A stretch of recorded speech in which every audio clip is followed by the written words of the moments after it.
여러분 안녕하세요. 우리가 지난 시간에 배웠던 바로 여러가지 창의성. 창의라 그러는 바로 여러분 잘 알지만 타인이 봐도 정말 뭔가 새로운 걸 느낀다 그런 걸 창의성이란다 그런 거 알아두고요. 그 다음에 여러분들 중요한 이야기는 뭐가 되느냐, 바로 창의성 속에서 굉장히 중요한 이야기는 타인이 느끼게 된다 그런 얘기를 하고, RAT와 그 다음에 이제 여러분 여러가지 뭐가 되느냐 그러면 토란서는 연상이냐 상상이냐 하는 이야기 비교하라 그랬고요. 자유연상법이 있습니다. 자유연상법은 바로 자유롭게 서로가 상상력을 발휘하는 건데, 브레인은 주제를 알고 그 다음에 모드는 주제를 모르고, 이게 아주 중요하죠. 그런 주제를 알고니까 이건 뭐가 되느냐 그럼 바로 궁극은 질보다 양쪽을, 그 다음에 우리가 주제를 모른다는 고등법은 양보다 질을 중시한다 그런 얘기를 했고, 분석법은 대상을 갖다 하나하나 바꿔보자. 예를 들어서 우리가 봤을 때 연극에서 조명을 바꾸고 무대 감독을 바꾸고 연출을 한 번씩 바꾸어가 생각한다면 어떻게 될 건가 하는 이야기를 우리는 분석적 기법이라고 얘기를 하죠. 대안을 갖다 넣어서 하나하나 비교하라. 그 다음에 강제적 의해된다 그러면 관계기법이라는 것은 서로가 관계가 없는 건데도 마치 아이디어를 갖다가 서로가 연결하는 것처럼 우리가 연결해줘라 그런 이야기가 바로 여러분 중요한 이야기가 뭐가 되느냐 그러면 바로 이야기인데, 예를 들어서 우리가 대표적인 게 뭐가 되느냐, 시네틱스다 그런 말이 되죠. 이 분석적 기법 다음에 강제적은 시네틱스란 말이 나오는데 이건 뭐를 얘기하느냐, 마치 여러분 잘 알지만 뭐 직접 유추다 그럴 땐 옛날에 전화기는 귀와 입이 있으니까 뭐가 되느냐, 귀와 입을 우리는 전화기라는 얘기에 비유한다. 그럼 직접적으로 유추가 되겠죠. 그 다음에 의인 유추는 바로 의인방법을 쓰는 겁니다. 의인법을 쓰는 거죠. 예를 들어 내가 연필이 되어 깎이로 본다. 그러면 이거는 의인 유추다 이거죠. 그 다음에 상징적 유추다라는 건 바로 이거, 돼지와 어머니, 포근함을 갖다 얘기하는 상징적인 입장에서, 예를 들어 돼지라 이럴 때 우리는 잘 알지만 땅이 그리움을 항의하는 선언은 넘는 사람입니다. 바다를, 육지를 떠나서 바다를 쭉 항해하다 보면 그 돼지에 대한 포근함, 마치 어머니의 가슴과 같다 하는 포근함을 느끼는 데서 돼지와 어머니를 같이 봤다 하는 이야기로 우리가 듣고, 여기까지가 지난 시간에 했던 내용의 반복이며 연습이었다. 그럼 이제 오늘 여러분과 봐야 될 이야기는 뭐가 되느냐, 이 시간에는 바로 스트레스다. 우리가 일반적으로 봤을 때 스트레스라는 말이 나오죠. 스트레스라는 말은 바로 뭐가 되느냐, 뭔가 일치하지 않는다. 자기와 일치가 딱 되면 스트레스를 받을 리가 없죠. 근데 우리가 불일치를 갖다 우리는 뭐라 그러냐 하면 스트레스다. 한마디로 말하면 자기가 상상하던 어떤 내용과 일종의 뭐가 되느냐, 일종의 뭐가 되죠? 그렇죠. 이 스트레스라는 말은 바로 자기의 상상 부위가 일치하지 않는다.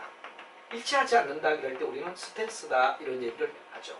자, 그래서 스트레스의 정의를 갖다 우리가 한번 내려보는 게 굉장히 중요하다 하는 이야기가 되는데, 스트레스는 자극적인 면에서 우리 스트레스다 그럴 때 자극해서 본다면 뭐라 그러고 반응해서 본다면 뭐라 그러고, 자극과 반응해서 본다면 뭐냐, 정의를 각각 분리해보자 이거죠. 바로 자급자의 특성과 자급의 조건, 자급자 특성, 자급자가 가지는 어떤 특성과 바로 뭐가 되느냐 그러면 자급에 의해 되느냐 그러면 조건, 자급의 조건, 이게 안 맞다 이거예요. 그러면 자급자의 특성은 자기는 이런 걸 원하는데 자급장이 의해되느냐 맞지 않더라. 이건 뭐가 되느냐 그러면 환경 조건을 얘기하는 거죠. 환경 조건이 맞지 않더라. 이건 뭐냐 그러면 스트레스를 받는 이유다 이거지. 그래서 자급자의 특성에 맞지 않는 자급의 조건, 그건 바로 환경으로 인한 뭐가 되느냐 그러면 바로 하나의 자극적인 입장에 뭐가 되느냐, 바로 일종의 스트레스다 이렇게 우리가 말하죠. 그럼 우리가 봤을 때 뭐가 되느냐, 반응 입장은 억눌린 사람이 혼자 있는데 자기가 억눌린 거, 자기의 어떤 의견을 갖다 표시하는 게 아니라 자기 자신의 뭐가 되느냐, 억눌림이 있다 이거죠. 억눌린 상태, 억눌린 상태를 갖다 우리가 뭐가 되느냐, 개인의 반응, 억눌린 개인의 반응이 뭐가 되죠? 바로 반응 입장에서 뭐가 되느냐, 스트레스다. 그러면 자극과 반응을 동시에 우리가 봤을 때 뭐가 되느냐, 자극과 반응을 동시에 본다면 뭐라고 할 수 있느냐 이거죠. 이건 바로 여러분이 중요한 이야기가 어떤 제약이 있단 말이에요. 이 제약이 풀릴 의향이 없다 하면 해결이 불투명하다.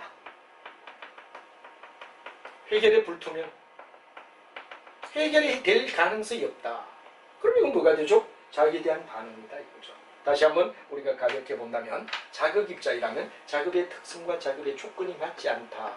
이 환경적인 부위의 이야기는 자극적인 입장의 스트레스라면, 반응은 억눌린, 받아들인 사람 입장, 흔들린 개인 반응을 갖다 우리는 뭐라 그러죠? 일종의 바로 반응 입장에서 우리가 말하는 스트레스다. 그럼 자극과 반응을 본다면 어떤 제약이 해결될 기미가 없다. 해결이 불투명하다. 이건 뭐가 되느냐? 자극과 반응을 다 본 스트레스다 하는 말을 우리가 얘기하죠. 근데 인생은 사람이 사는 데는 스트레스가 전혀 없다. 그럼 그게 좋으냐? 그렇지 않다라고 얘기합니다.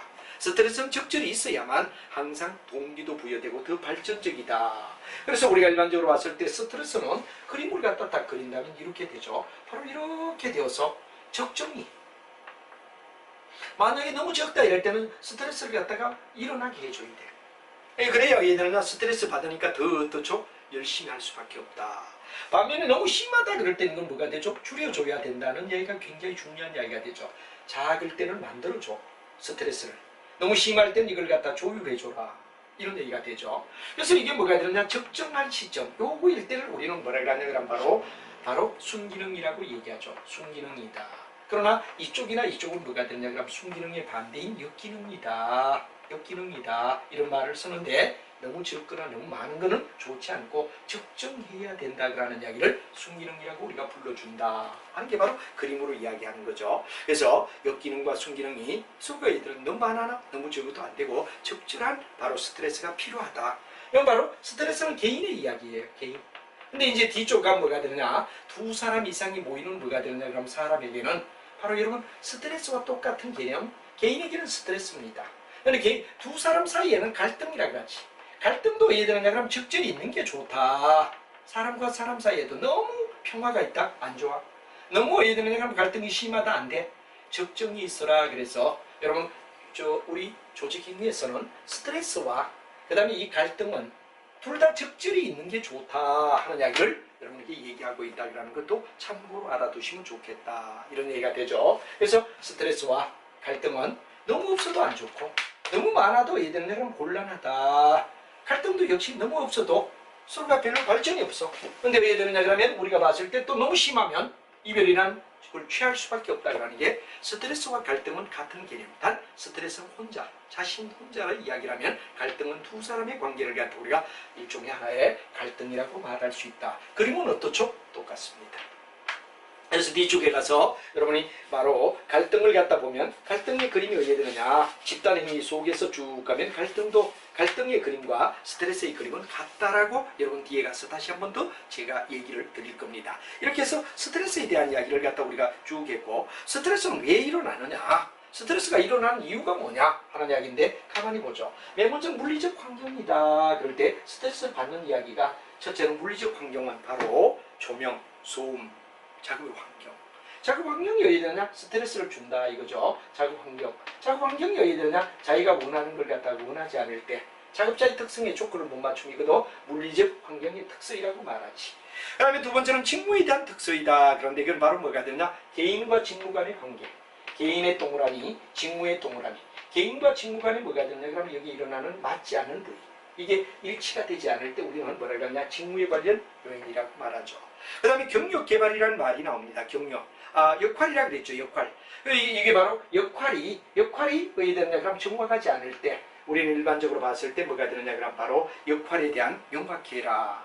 그 다음에 우리가 봤을 때 요런 이야기가 뭐가 되느냐? 그럼 그 다음에 이제 융통성에 대한 이야기, 목표의 설정에 대한 이야기 이런 것들이 있다. 그런 이야기가 물리적, 직무적, 경력 요까지가 되고 대인관계 이런 것들이 다 하나의 일종의 하나의 스트레스에 관다 이런 얘기가 되죠. 그래서 이 스트레스를 갖다가 풀어가는 방법은 뭐가 되느냐 그런 얘기가 되는데 여기서 이제 집단 수준에서냐 조직 수준에서냐 이런 얘기를 갖다 우리가 얘기하는데 여기는 우리가 봤을 때 뭐가 되느냐 그러면 대인관계 요인에도 있다 하는 이야기를 알고 그 다음에 이제 중요한 이야기는 뭐가 되느냐 그러면 이런 스트레스 속에서 우리가 나오는 이야기를 갖다가 여러 각도에서 우리가 살펴봤다 이거죠. 어느 입장에서 보느냐에 따라 이런 스트레스를 갖다가 각각 해결하는 방법이 각각 다르다 그런 얘기가 되고 스트레스는 물리적 환경 두 번째는 뭐냐 직무에 관련된 요인 경력에 관련된 거 대인 사람과 만나는 데서 그 다음에 이제 집단 속에서 일어나는 여러 가지 스트레스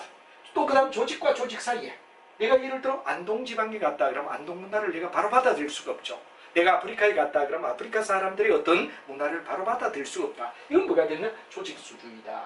그럼 집단 수준 뭐 이제 조금 이따 우리가 집단이라는 단계를 배우는데 이제 바로 집단에 대하여 우리가 넘어가게 되죠. 이게 바로 예를 들면 바로 스트레스의 유발 요인이다 하는 이야기를 우리가 얘기하고, 그럼 이런 스트레스를 푸는 방법은 어떤가?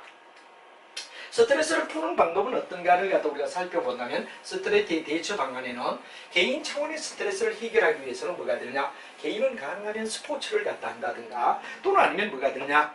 이완. 마음이 많이 괴로울 때는 감정을 표출하는 거. 그래서 세 가지. 스포츠를 통한다, 이완 훈련을 한다, 아니면 감정의 표출을 하는 게 좋다 하는 게 개인 차원이라고 말하죠. 그래서 개인의 입장은 바로 개인 스스로가 해결하려고 노력해야 되는데, 아까 얘기하던 뭐 운동을 통하여, 스포츠를 통하여, 그 다음에 이완 활동을 통하여, 그 다음에 아까 얘기하던 뭐가 되느냐 그럼 바로 감정을 표출하는 거.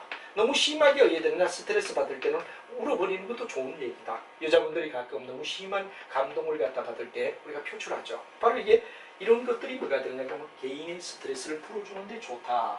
그럼 조직 차원에서는 어떻죠? 조직 차원에서는 어떠냐? 이게 또 시험에 잘 나옵니다. 과업을 새로 만들어라. 과업의 재설계. 이 일이 뭔가 잘 안 맞다 이거죠. 과업의 재설계. 누가 일을 맡는데 일이 안 맞기 때문에 그러니까 일을 갖다 한번 바꾸게 한다. 과업의 재설계가 되지. 그 다음에 참여관리라는 말이 나옵니다. 참여관리. 참여관리는 여러분 잘 알지만 뭐가 되느냐? 참여하게끔. 부하가 모든 일에 자기 혼자 일방적으로 상사가 정해놓고 따라 이런 것보다는 부하가 바로 권리를 이양한다 이거죠. 권리를 이양한다.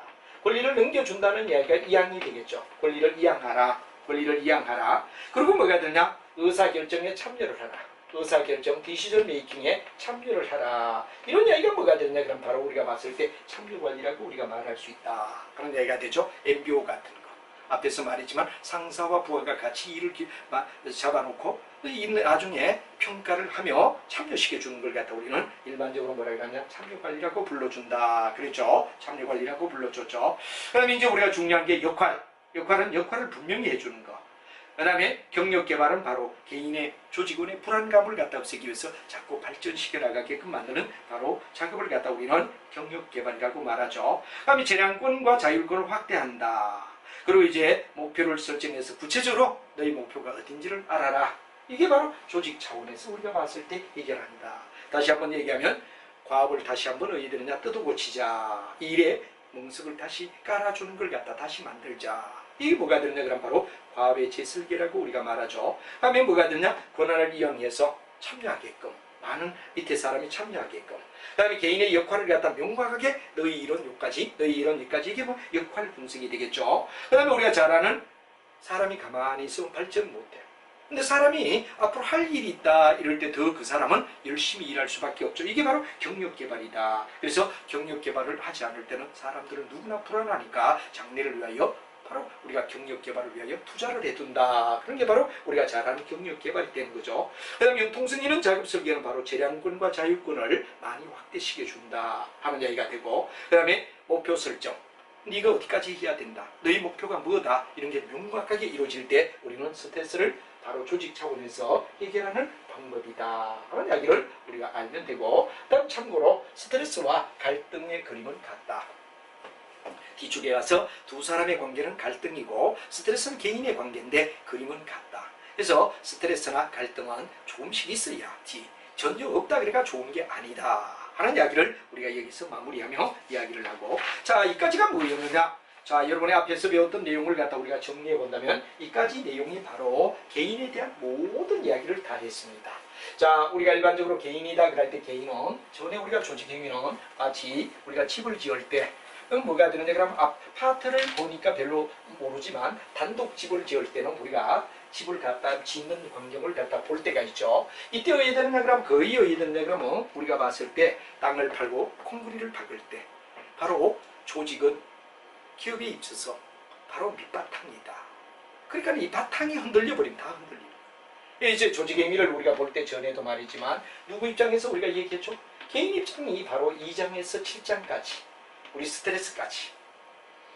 그 다음에 이제 우리가 다음 이야기가 뭐가 되죠? 집단이 나옵니다. 집단은 두 사람 이상을 갖다 우리가 얘기한다. 근데 이게는 목적에 의해서 좀 덜 뚜렷하다 요거였죠. 근데 집단보다 더 목적이 뚜렷한 건 뭐가 되냐? 조직이라고 얘기한다 했고, 여기도 역시 2인 이상은 똑같은데 얘는 목적이 뚜렷하다. 이게 바로 차이점이라고 얘기를 하죠. 목적이 뚜렷하냐 뚜렷하지 못하냐. 예를 들어 길거리에 가수가 노래 부를 때 사람들이 모여있는 이거는 집단이지 조직이라고 말하지 못하죠. 그러나 삼성 같은 주식회사는 뚜렷한 목적을 가지고 사람이 모여있으니까 우리는 조직이라고 불러준다. 이런 얘기가 되죠. 그럼 이제 우리 앞에서 바로 2장에서 7장까지 장장 길면서 우리가 개인에 대하여 다 배웠다 이거죠. 지금부터는 뭐가 되느냐 그러면 집단에 대해서 배우는데 집단은 거의 7장에서 10장까지가 어디 된다 그러면 바로 집단이다. 그럼 11, 12장이 뭐가 되느냐 그러면 우리 책으로 기준할 때 조직에 대한 이야기다 하는 이야기가 되고 이 집단은 2사람 이상이 돼 목적이 덜 뚜렷할 때 그러나 이거는 2사람 이상인데 목적이 더 뚜렷하다. 바로 조직이다 이거죠. 그래서 요거 여러분 이해를 하고 이 집단에서는 가장 대표적인 예를 하나 좀 생각해 주자 이거죠. 동창회나 동문회를 생각하라 이거죠. 동창회와 동호회다. 이게 뭐가 되느냐 그럼 바로 하나의 집단이라고 우리가 보는 거죠. 그럼 여기는 주식회사를 갖다 우리가 생각하면 주식회사가 바로 예를 들냐 그럼 바로 우리가 잘 알고 있는 하나의 조직이라고 말할 수 있다 이거죠. 그럼 이제 이 집단에서 우리가 많이 배우는 이야기가 뭐가 되죠? 대화의 채널입니다. 그렇기 때문에 커뮤니케이션이라는 걸 갖다 굉장히 강조합니다. 커뮤니케이션이다. 의사소통이 어떻게 연결되느냐 커뮤니케이션에 대한 이야기를 우리가 쭉 배우게 됩니다. 다음에 두 번째는 리더십이라는 말을 갖다 우리가 얘기하죠. 리더십. 리더십은 뭐가 되죠? 남을 끄는 힘. 목표를 달성하게끔 남에게 파워를 형성할 때 리더십입니다. 다음에 타인을 지배하는 걸 권력과 갈등이라고 얘기하죠. 권력과 갈등이다. 아까 제가 얘기했지만 2사람 사이의 갈등 이것도 스트레스처럼 적절히 있어야 된다 이런 얘기를 했죠. 여기서 다룰 수 있는 이야기는 바로 이 3가지. 가장 집중적으로 우리가 배우는 이야기는 바로 이 3가지가 가장 대표적이다. 이렇게 우리가 얘기를 할 수 있죠. 대표적이다. 그 다음에 이제 조직으로 우리가 오면 조직은 뭐가 되느냐 그럼 조직의 문화. 조직은 어떤 문화를 가졌느냐. 조직에 의해 되느냐 그럼 설계. 조직의 설계. 뭐 이런 조직에 대한 여러 가지 설계를 갖다 어떻게 하느냐 하는 바로 이런 내용을 갖다 총합적으로 우리가 배우는 게 바로 조직의 변화, 조직의 변화, 변화의 물결에 의해 된다 그럼 따라야 되는 조직의 변화 과정. 이런 이야기가 조직편에서 우리가 배우게 된다 하는 이야기를 알고 일단 오늘 어디로부터 들어가죠? 집단의 이야기 7장에서 10장까지가 있는데 이것도 꼼꼼히 우리가 따라주는데 핵심 이야기는 이런 거. 그 다음에 조직과 차이점은 2사람 이상인데 목적이 덜 뚜렷하다. 이런 얘기가 되고 여기는 목적이 뚜렷하다 하는 이야기를 드리며 이제 조직의 1단계 입장부터 우리가 한번 집단에 대한 이야기부터 이야기하자 하는 말이 되겠습니다. 자 그럼 여러분들 집단에 대한 이야기로 이제 넘어오면 아까도 말했지만 개인이 모여서 집단이 되고 집단이 또 더 커지면 조직이 된다. 이런 이야기가 되고 대표적인 이야기가 있고 11장 12장은 조직에 대해서 7장부터 10장까지는 뭐가 되느냐 집단에 대해서 길거리에 가수가 노래를 부를 때 모여있는 이야기는 절대 조직이 아니라 뭐가 된다? 그렇죠? 바로 우리가 봤을 때 집단이다. 이런 이야기를 기본적으로 여러분이 알며 집단의 구성부터 하나하나 정리를 해나가도록 하자 하는 이야기가 이번 시간에 매우 중요한 이야기다. 이렇게 여러분에게 얘기를 드릴 수 있죠. 그럼 맨 먼저 집단에 대해서 우리가 얘기한다면 집단은 뭐냐 하는 문제를 우리가 정리부터 우리가 알아보자 이거죠. 집단은 어떤 거냐. 이 집단에 대한 정리를 우리가 한번 내려보는 게 중요합니다. 바로 여러분 잘 알지만 타켓, 그다음 골, 이 공동의 타켓이나 공동의 골을 달성한다. 그러니까 공동의 목표가 있다 이거죠. 이 목표를 갖다가 우리가 예를 들냐 그러면 바로 서로가 예를 들면 상호작용한다. 서로가 같이 작용한다 이거죠. 서로 상호작용한다. 서로 상호작용을 해서 바로 달성하게끔 한다 이거죠. 달성하게 해가지고 뭐가 되느냐 바로 이런 조직화된 조직화시키는 거지. 조직화. 이 조직화시키는 과정을 갖다 우리는 뭐라 하죠? 집단이다. 집단이라는 말을 씁니다. 집단은 궁극은 뭐가 되죠? 타켓. 그 다음 뭐가 되죠? 골. 이걸 달성하기 위해서 상호작용하면서 조직화된 걸 우리는 집단이라고 우리가 부를 수 있다 하는 말이 되죠. 다음에 이제 이런 집단을 구성하고 있는 이야기는 반드시 공동의 목표가 있어야 됩니다. 집단이라면 그들이 추구하는 공동의 목표가 있어야 된다. 그리고 구성원들의 커미트먼트라는 헌신이 있어야 되며 그 다음에 역동적 상호작용, 서로가 주고받는 역동적인 상호작용이 있어야 되며 집단의 법, 이걸 갖다 집단의 규범이라고 하죠. 그리고 예를 들냐 바로 잘 아는 자기 지도의 능력, 자기 지도 능력은 어떤 일을 하면 되고 어떤 일은 안 하면 되고 어떤 일을 했을 때 좋다 나쁘다 이런 이야기를 갖다 우리는 집단의 뭐가 되느냐 그럼 바로 자기 지도 능력이라고 말하죠. 다시 한번 얘기하면 공동 목표, 헌신, 역동적 상호작용, 주고받는 게 역동적이어야 된다 이거죠. 그 다음에 집단이 지켜야 할 규범, 그리고 자기 지도의 능력을 가질 때 우리는 뭐라 그러냐 그럼 바로 집단의 구성 요인이 됐다 하는 이야기를 하죠. 그럼 집단과 개인의 차이가 뭐가 있느냐? 그런데 집단은 바로 과업을 달성하고 문제를 해결한다는 이야기가 있고, 개인의 경우는 소속감과 친밀감을 가지기 위하여 사람들이 모여들고 심리적 욕구를 충족하기 위해서 내가 어떤 단원에 만약에 가입됐다면 바로 그걸 가지고 위심을 세운다라고 우리가 보죠. 예를 들어 청소년 클럽이라든가 또는 우리가 봤을 때 뭐가 됩니까? 여러 좋은 그 어떤 클럽에 들어갈 때 아무나 들어가는 게 아니란 말이야. 능력 있을 때 들어갔다 그러면 이건 바로 사회적 심리 욕구 추종하며 소속감을 가지게끔 만들어준다. 그리고 이런 집단이 됨으로써 개인과는 차이가 뭐냐 하는 이야기가 되는데, 집단의 목적에는 아까도 얘기했죠. 집단 자체는 과업 달성 문제 해결. 개인의 입장은 뭐가 되죠? 소속감과 친밀감을 가지고 사회적 심리적 욕구라는 얘기를 했죠. 그리고 아주 중요한 이야기는 여기는 바로 집단이 되는 목적은 1 플러스 1이 바로 2보다 더 큰 효과를 준다. 그래서 우리 하나하나 있을 때보다는 둘이 있을 때가 더 파워가 커진다. 이걸 바로 여러분들 잘 아는 시너지 효과라고 우리가 불러주죠. 시너지 효과를 가지기 위한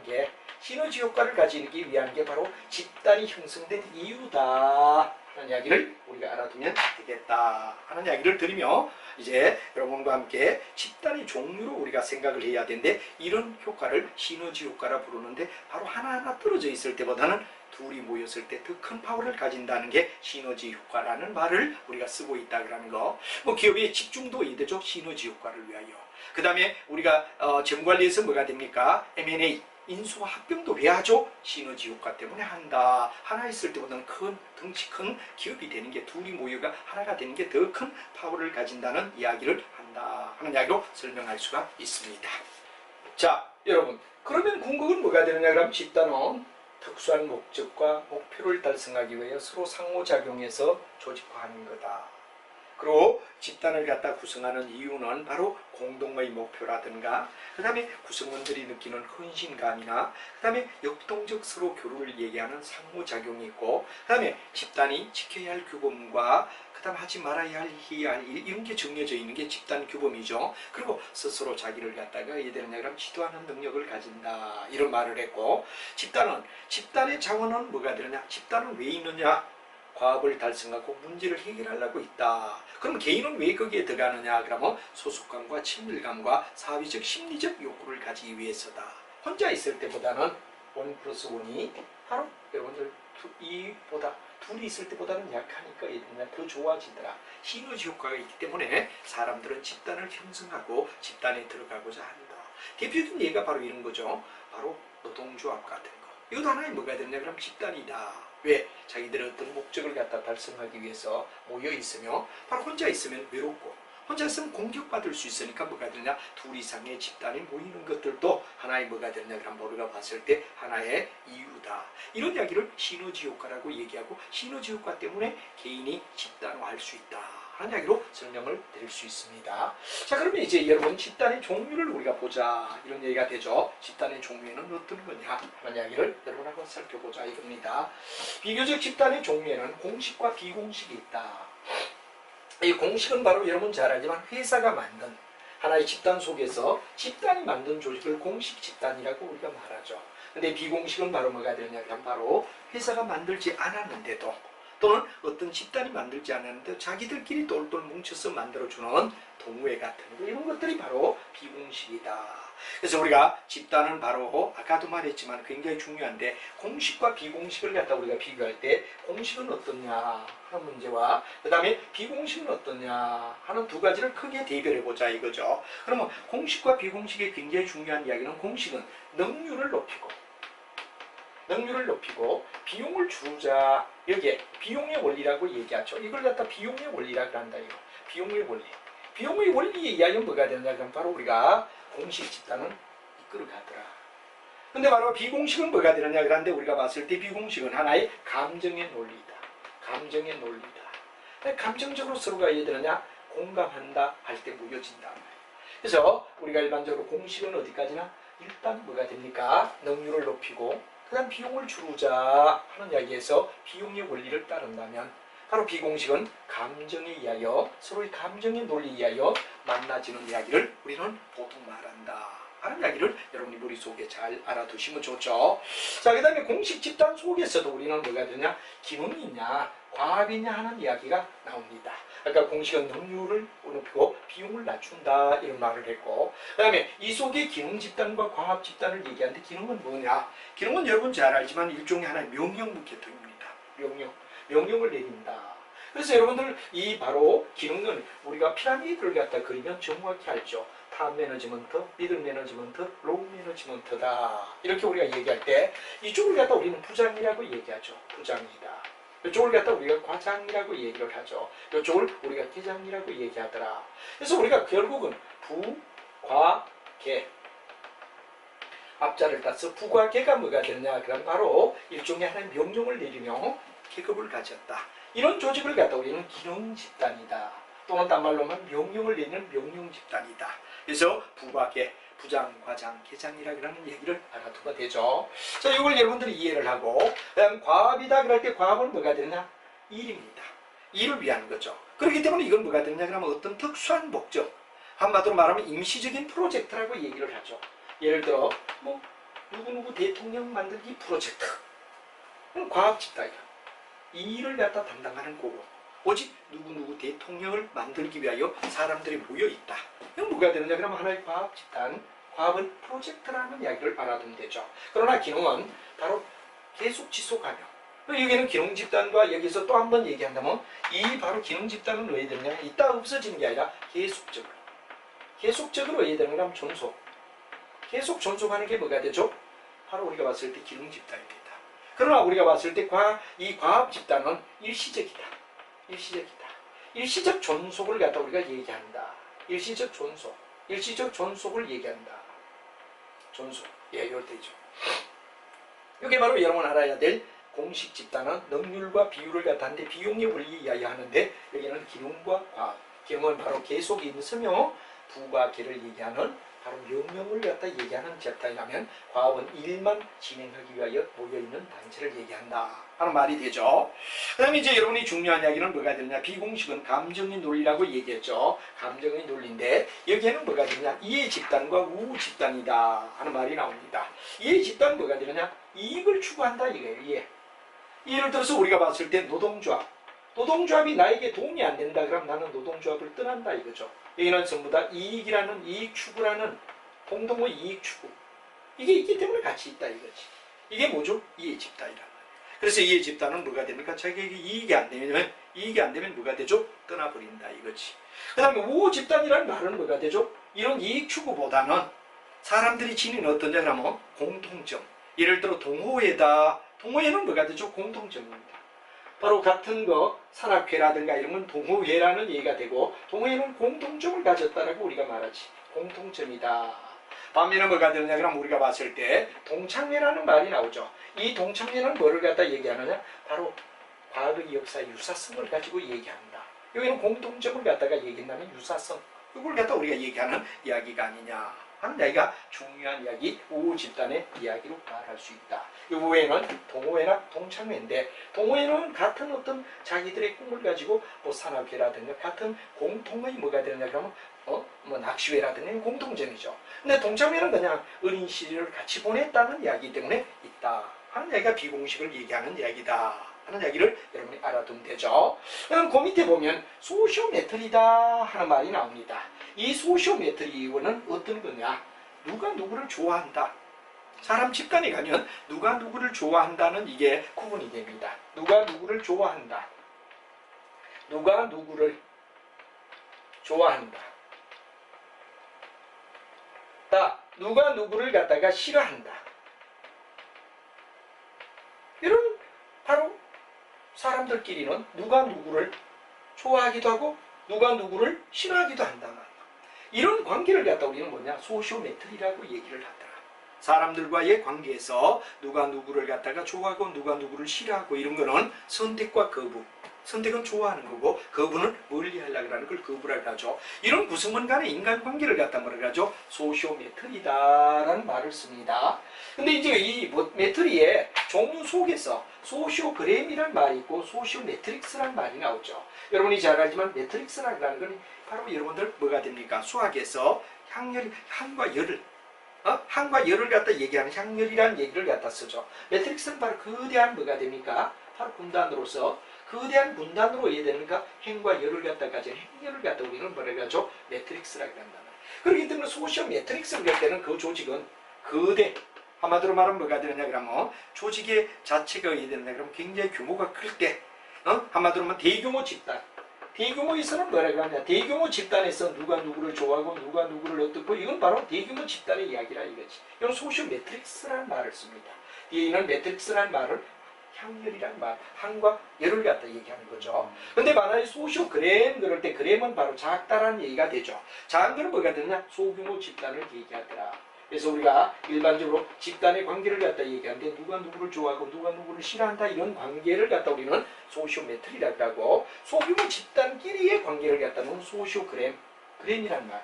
그램이란 말은 바로 작은 걸 얘기하죠. 반면에 매트릭스 그럴 때는 바로 수학에서 바로 우리가 큰 거, 항과 열, 뭐 이런 걸 갖다 우리 얘기할 때 말하는 이야기다 하는 이야기를 여러분이 알면 되죠. 그 다음에 이제 우리가 본다면 또 어디 되느냐? 집단을 갖다 쭉 분석. 여기서 이렇게 하는데 이거는 이거로 끝이에요. 이거는 이거로 끝이에요. 이거는 이거로 끝이에요. 이렇게 딸깍 분리하게 가야지. 앞에 있는 것과 뒤에 있는 걸 자꾸 연계시키면 골치 아픕니다. 한마디로 말하면 포커스가 어떤 입장에서 바라보지? 어떻게 바라보지? 하는 거에 의하여 구분이 되는 거지. 이걸 자꾸 연계시계가 1번과 5번, 2번과 4번 이렇게 생각하면 안 돼. 1번은 1번으로 끝, 2번은 2번으로 끝, 3번은 3번으로 끝을 맺는 이런 게 돼야 되는데 강의를 오래 하다 보면 학생들은 1번과 3번을 자꾸 비교하고 고민해. 쓸데없는 고민이다. 바로 9번은 포커스를 어느 입장에서 바라보느냐 시야에 따라 해석을 달리할 수 있다는 거지. 우리가 얘들은 똑같은 입장에서 볼 수는 없다 이거죠. 그래서 우리가 포커스를 어디에서 보느냐에 따라 분리시켜 놓은 거지. 절대 여러분이 이걸 갖다 1번, 2번, 3번, 4번을 다 연결하는 거 그럼 질문이 엄청 많이 들어옵니다. 근데 알고 보면 어디 되죠? 똑같은 입장만 하나의 포커스만 가지고 보려고 하는 건데 잘못된 거다 하는 이야기를 드리고 싶습니다. 자, 그래서 우리가 소시오메트리와 소시오그램, 소시오매트릭스라는 말까지 이야기를 했고 그럼 두 번째 이야기가 뭐냐? 바로 1차 집단, 2차 집단이라는 말이 나옵니다. 우리가 1차 집단이다, 2차 집단이다. 1차는 자발적이고 이들은 무의식적으로 형성됐다. 예를 들어 가족 또는 민족, 국가. 나는 한국인이 되고 싶어 한국인이 된 건 아니다 이거죠. 어쩌다 보니까 한국인이 됐다. 이건 뭐가 되느냐 그러면 바로 자기가 자발적이다 이거죠. 무의식적이다 이거죠. 그래서 가족이나 이웃이나 동료는 어디에 속하죠? 1차 집단에 속한다. 근데 만약 2차 집단은 뭐죠? 특정 목적을 가지고 있습니다. 예를 들어 공식적이고 그 다음에 이제 도구적이고 예를 들어 이렇게 모여지는 걸 갖다 우리는 학술 모임, 종교 모임, 노동조합 같은 거는 특정 목적을 가졌단 말이에요. 그래서 우리가 자연 발생을 1차라 하면 바로 2차는 뭐가 되느냐? 어떤 특정 목적을 가지고 모여진다 하는 이야기에서 1차, 2차 집단을 우리가 얘기한다. 다시 한번 얘기하면 1차는 뭐가 된다? 그렇죠? 비공식적. 여기는 2차는 공식적. 대표적인 예를 들어 가족, 대표적인 예를 들어 노동조합. 이런 이야기를 명백히 알아두면 여기는 자기가 맞지 않으면 언제나 2차 집단은 떠날 수 있다 하는 얘기가 되는 거죠. 그 다음에 이제 세 번째는 뭐가 성원 집단과 중거 집단입니다. 성원은 이미 내가 참여하고 있는 집단, 개인이 속해 있는 집단, 속한 집단. 자, 여러분들 알아야 되죠? 기적을 위한 과외 천국 선생님은 뭐가 됩니까? 바로 성원 집단에 속하는 거지. 여러분들도 동영상을 듣는 이상은 뭐가 됩니까? 여러분이 저희 바로 기적을 위한 과외 천국의 하나의 뭐가 됩니까? 성원이다 이거죠. 여러분이 속한 집단이다 이거죠. 그래서 성원 집단이다. 성원 집단이 왜 되죠? 바로 이미 자기가 들어가 있는 집단. 이걸 성원 집단이라고 한다. 반면에 중간은 뭐가 되죠? 지금 자기는 들어가지 않았지만 정말 들어가고 싶어. 예를 들어 우리가 잘 알지만 뭐가 됩니까? 자기가 가고 싶다. 가고 싶다. 사랑한다. 중거란 말의 뜻이 뭐냐? 러빙. 내가 삼성에 꼭 들어가고 싶어. 중거 집단이다. 중거 집단. 중학생이 뭐가 됩니까? 난 연예인이 꼭 되고 싶어. 중거 집단이라고. 자기의 열망을 향하는 집단을 갖다가 중거 집단이다. 이미 들어가 있어. 성원. 여러분들이 의대죠? 그렇죠. 과연 천국에 이미 여러분들은 강의를 듣는 여러분들은 성문 집단이다 이거죠. 여러분들은 우리의 가족이다 이거죠. 성문 집단이죠. 근데 봐봐요. 중거는 지금 자기가 못 들어간데 들어가고 싶다. 이게 바로 뭐가 되느냐? 그럼 바로 우리가 성문과 중거 집단이다. 그런 얘기가 되죠. 그럼 우리가 봤을 때 희구 집단과 회피 집단이야. 희구는 지가 들어가고 추구한다는 얘기가 되지. 추구한다는 얘기가 되죠. 희구는 바로 개인이 소속을 바라는 집단이다. 친구가 되고 싶다. 그죠? 예쁜 여자가 있으면 애인이 되고 싶다. 이건 뭐죠? 바로 여러분 잘 아는 희구 집단이라고.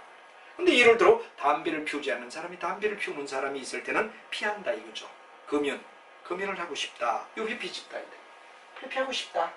담배를 피우지 않는 사람이 담배 피우는 사람 옆에 가고 싶지 않다. 회피 집단이다. 같이 있고 싶다. 희구. 같이 있고 싶지 않다. 회피. 이렇게 우리가 보면 된다 이거죠. 그럼 우리가 일반적으로 봤을 때 자발적 집단과 비자발적 집단이야. 이 자발적은 가입 탈퇴가 자유로워. 가입 탈퇴가 자유롭다. 프리하다 이거죠. 프리하다 이거. 근데 비자발은 왜 되죠? 가입 탈퇴가 자유롭지 않고 고정되어 있다 이거죠. 바로 이거는 뭐가 되느냐 그러면 여러분 잘 알지만 가입 탈퇴가 왜 되느냐 개인의 의식과는 상관없다. 비자발적이다 이거죠. 이게 뭐냐 그러면 가입 탈퇴가 자유롭지 못한 게 뭐죠? 비자발적이. 예를 들어 가족의 관계. 정말 우리 아버지가 아니었으면 좋겠다 그러는 아들도 있을 겁니다. 저놈이 우리 아들이 아니었으면 좋겠다 그러는 사람도 있어. 이건 뭐냐? 그러면 어떻게 되죠? 가족을 떠날 수가 없어. 이건 비자발적이지. 예를 들어 어떤 내가 집다리가 있을 때 안 맞으면 난 떠나면 돼. 그러나 가족이나 가족관계는 비자발적이다. 지가 떠나고 싶다고 떠나는 게 아니다. 이런 얘기가 되겠죠. 이걸 갖다 우리는 얘기할 때 여기 나오는 모든 것은 관점에 따라 따로따로 딱딱 이유나 이래가지고 봐야지. 이걸 연결해서 보는 습관을 가지지 말아달라. 괜히 강의를 하다 보면 어떤 친구가 와서 1차 집단하고 성문하고 왜 그렇게 엮으려고 그러죠? 엮지 마세요. 이건 딱딱딱 바라보는 시각에 따라 각각 분리할 따름이다 하는 이야기로 여러분이 보면 단순하게 넘어갈 수 있는 이야기가 되겠습니다. 근데 이제 개인이 집단에 참가하는 여러 가지 동구가 있죠. 왜 개인은 여러분들이 대표적인 게 뭐가 되죠? 바로 사회적 어떤 클럽이 있죠. 지식클럽. 뭐 이런 우리가 어떤 회사, 어떤 조직에 들어가고 싶을 때 컨트롤클럽. 뭐 이런 게 뭐가 되는데 그럼 바로 개인이 집단에 들어가는 이유가 되는데 왜 들어가느냐.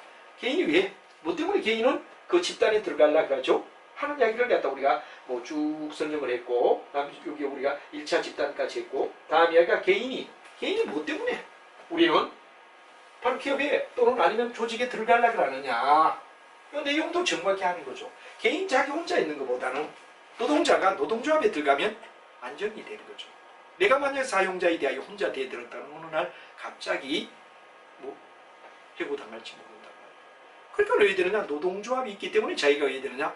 바로 안정이 있다 이거죠. 혼자 있을 때 이게 아니라 안정이다. 이게 안정을 위한 겁니다. 아니 이제 뭐 타인과의 관계 형성은 사회적 욕구라고 하죠. 그래도 자기 혼자 있는 것보다는 우리가 기라든가 옛날 우리나라 같은 경우는 뭐가 되죠? 혼자서 큰 일을 치르기 어려우니까 뭐가 됩니까? 동네에 있는 여러 사람들이 서로가 부주를 해서 어떻습니까? 기룡사가 있을 때 같이 막아 나갔던 거, 상조회가 있었던 거, 이건 바로 하나의 뭐가 되느냐 안정이 되며, 그 다음에 두 번째 사회적 욕구라는 말은 타인과의 관계 형성, 자조는 자존심. 예를 들면 프리빌리지 클럽이라든가 시시 클럽 이런 것들이 거기에 속하는 거죠. 그 다음에 경제적으로 도움받기 위하여. 이를 또 혼자 하는 것보다는 공동 물건을 구매한다. 소비자협회, 소비자협동조합 이런 것들이 바로 경제적 욕구가 되겠죠. 그다음 집단의 욕구는 동아리. 동아리는 바로 뭐가 됩니까? 집단이 추구하는 목표가 개인의 목표와 일치하기 때문에 우리가 동아리에 든다. 이건 바로 우리가 봤을 때 집단의 목표와 내 목표가 일치되기 때문에. 다시 한번 얘기하면 요 5가지가 바로 개인이 집단에 참여하는, 집단에 들어간 이유, 안정을 찾기 위하여, 사회적 욕구를 위하여, 자존적 욕구를 위하여, 경제적 욕구를 위하여 집단의 목표와 같기 때문에 이 5가지가 뭐가 되느냐 그럼 바로 우리가 봤을 때 개인이 집단에 들어가서 집단화하려는 경향을 가졌다 하는 이야기가 되겠습니다. 그럼 우리가 중요한 이야기는 집단을 우리 앞으로 이제 분석을 해야 되는데 집단을 분석할 때는 어떤 문제가 있죠? 하는 이야기를 여러분하고 같이 한번 살펴보자 이거죠. 집단을 우리가 얘기할 때 집단에는 바로 집단을 구조로 볼 거냐, 아니면 뭐가 되느냐 그럼 집단의 과정을 볼 건가. 아주 중요한 게 이겁니다. 집단의 구조냐 집단의 과정이냐. 아주 중요한 게 단어를 결정하는 중요한 게 구조 과정이에요. 그럼 집단의 구조는 일종의 뭐가 되느냐 그러면 지위가 어떠냐, 다음 또 뭐가 되느냐 그러면 역할이 어떠냐, 지켜야 할 일, 지키지 말아야 할 규범, 지위나 역할이나 규범 같은 이런 걸 갖다가 우리는 딱 정지시켜놓고, 한마디로 말하면 이건 스톱의 단계예요. 스톱된 상태. 정지를 시켜놓고 우리가 딱딱 따져가는 게 뭐라 그러냐 그러면 바로 요거는 구조라고 얘기합니다. 근데 과정은 뭐가 되죠? 흐름을 갖다 얘기합니다. 흐르는 과정 속에서 해야 되느냐? 표의 과정. 과정 속에서 우리가 따진다 이거죠. 그래서 이제 여러분이 중요한 이야기는 바로 집단의 구조다 이럴 때, 집단의 구조는 뭐를 갖다 얘기하죠? 그렇죠. 집단의 구조는 이미 현재 있는 정태적 특징을 얘기한다. 정태적 특징을 얘기한다. 근데 우리가 봤을 때 집단의 과정은 뭐가 되죠? 동태적이다. 이건 정태적인 입장에서. 그건 뭐가 되죠? 동태적 흐름 속에서 우리가 따져야 된다. 그게 바로. 그럼 우리가 봤을 때 뭐가 되느냐 그러면 일단 집단을 갖다가 분석할 때는 뭐가 되느냐 그러면 구조와 그리고 여러분 과정이다 하는 이야기가 되는데, 이 과정이 뭐가 되느냐 그럼 바로 뒤에 나오는 뭐가 되죠? 리더십 또는 아니면 뭐가 되느냐 그러면 집단에 우리가 여러 가지 행태를 갖다 얘기하는 이야기가 되는데, 그걸 갖다 우리가 일반적으로 미리 먼저 얘기할 때 집단의 구조와 행동이다 하는 이야기가 되고, 집단의 구조는 바로 우리가 봤을 때 뭐가 되느냐, 어디에 나오느냐, 바로 뒤에 있는 요겁니다. 지위, 역할, 규범. 이건 뭐가 되느냐, 집단의 구조를 얘기해요. 근데 과정은 어디에 되죠? 우리가 이제 뒤에 배우는 뭐가 되느냐 그러면 바로 내용 속에서 우리가 배우지만 과정이 어떠냐 하는 걸 묻는다면 바로 여러분이 중요한 이야기 뭐가 되느냐 그러면 여기서 커뮤니케이션, 대화의 채널이 어디에 되느냐 하는 이야기를, 커뮤니케이션에 대하여 우리가 배우는 게 뭐냐, 팔자야. 팔자. 이거 어디에 속하죠? 집단의 과정입니다. 팔자는 집단의 과정 속에 커뮤니케이션, 대화의 채널이 어떻게 연결해줘? 그럼 7장은 어디에 되느냐? 구조는 요거예요. 바로 우리 뒤에 나오는 7장에 나오는 뭐가 되느냐? 지위, 역할, 규범. 그 다음에 뭐가 되느냐? 애착심. 얼마나 애착심을 가지느냐? 요 네 가지는 구조입니다. 어디에서 우리가 배우죠? 7장에 마무리했어. 근데 8장의 커뮤니케이션은 어디에 속하죠? 과정입니다. 그럼 또 뭐가 되느냐? 그럼 우리가 권력과 갈등이라는 얘기가 나오죠. 권력과 갈등을 나타내는 이야기. 그 다음에 여러분 잘 아는 리더십이 어디에 속하느냐? 이거 전부 다 이건 뭐가 되죠? 과정의 이야기. 그래서 우리가 8장, 9장, 10장에 배울 8장, 9장, 10장에 배울 이야기는 바로 커뮤니케이션이나 권력과 갈등이나 리더십 같은 건 뭐가 되죠? 바로 집단의 과정을 우리가 배우는 이야기다. 그런데 알아요? 우리 7장의 마무리를 지으려고 하는 지위나 역할이나 그 다음에 이제 아까 말하던 규범, 지켜야 할 이야기를 규범이라고 얘기하죠. 규범은 지켜야 할 도리를 얘기한단 말이야. 자기들만의 어떤 도리, 규범이라고. 그리고 이제 마지막에 나오는 뭐가 되느냐 그러면 내용. 이게 바로 우리가 잘 알고 있는 뭐가 되죠? 집단의 구조를 설명하는 이야기다 하는 이야기를 여러분이 알면 되죠. 그래서 집단의 구조를 우리가 배우고 8장부터는 이제 집단의 과정이야. 과정. 커뮤니케이션, 권력과 갈등, 리더십, 8장, 9장, 10장까지는 바로 집단의 과정을 배우고, 이제 여기 뒤에 있는 후미에 있는 이야기는 바로 집단의 뭐가 되느냐 그러면 바로 구조를 우리가 얘기한다 하는 이야기를 여러분이 알아두고, 다음 시간에는 바로 구조에 대한 이야기를 네 가지 하고 그 과정에 대하여 이야기를 하겠다 하는 이야기로 마무리를 하도록 하겠습니다. 오늘 매우 수고했습니다.